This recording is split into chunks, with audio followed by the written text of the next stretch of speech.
এখন মই যোনখন গাড়ীত বহি আছোঁ এইখন মোৰ ইয়ন হয় আৰু 8 বছৰ ৰানিং চলি আছে গাড়ীখনৰ। আৰু এই 8 বছৰত কিন্তু মই আজিলৈকে এইখন গাড়ীত 3বাৰকৈ আপোনাৰ বেটাৰী চেঞ্জ কৰিব লগা হৈছে।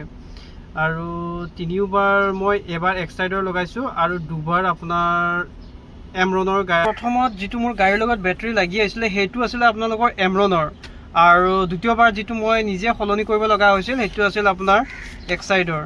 আৰু এক্সাইডৰ যিটো বেটাৰী হয় মই লৈছিলোঁ আপোনালোকৰ, আৰু এক্সাইডৰ যিটো বেটাৰী হয় সেইটো মই লৈছিলোঁ আপোনাৰ 6 মাইলৰ পৰা। 6 মাইল ৰুক্মিণী গাঁও সুৰুজনগৰ যি বেটাৰী দোকান কেইখনমান আছে বা এক্সাইডৰ যিখন বেটাৰী দোকান আছে তেওঁলোকৰ পৰা মই লৈছিলোঁ।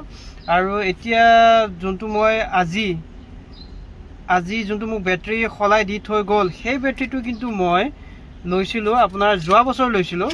যোৱা বছৰ আপোনাৰ জুন মাহতে লৈছিলোঁ, মই জুন মাহতে লৈছিলোঁ। আৰু সেই বেটাৰীটো মই লৈছিলোঁ আপোনাৰ বৰবাৰী চাৰিআলিত। হয়, বৰবাৰী চাৰিআলিত আপোনাৰ ব্ৰহ্মপুত্ৰ এজেঞ্চি বুলি এখন বেটাৰী দোকান আছিলে, তেখেতৰ তাত মই গৈ বেটাৰীটো লগাইছিলোঁ। আৰু তেখেতে সেই সময়তো বৰ ধুনীয়া ছাৰ্ভিচ দিছিলে পাৰফৰ্মেঞ্চৰ ক্ষেত্ৰত।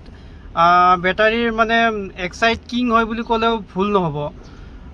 কিন্তু যিটো মানে আফটাৰ চেল ছাৰ্ভিচৰ কথা কৈ আছোঁ মই, আফটাৰ চেল ছাৰ্ভিচত কিন্তু ক'ৰবাত না ক'ৰবাত এমৰন অলপ আগুৱাই যায়।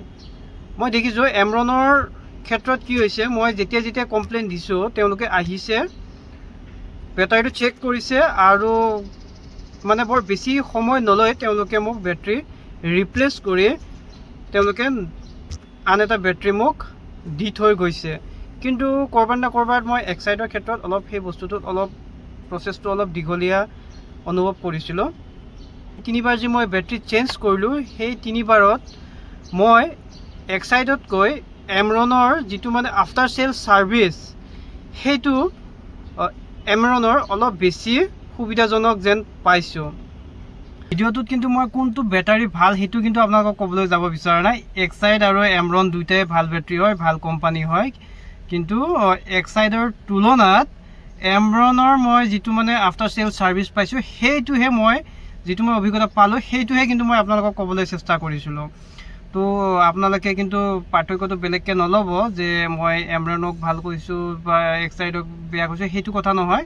বেটাৰী এমৰনৰো ভাল আৰু এক্সাইডৰো ভাল। আৰু এক্সাইডে গমেই পায় আজি বছৰ ধৰি তেওঁলোকে ছাৰ্ভিচ দি আহিছে আৰু তেওঁলোকৰ পাৰফৰ্মেঞ্চৰ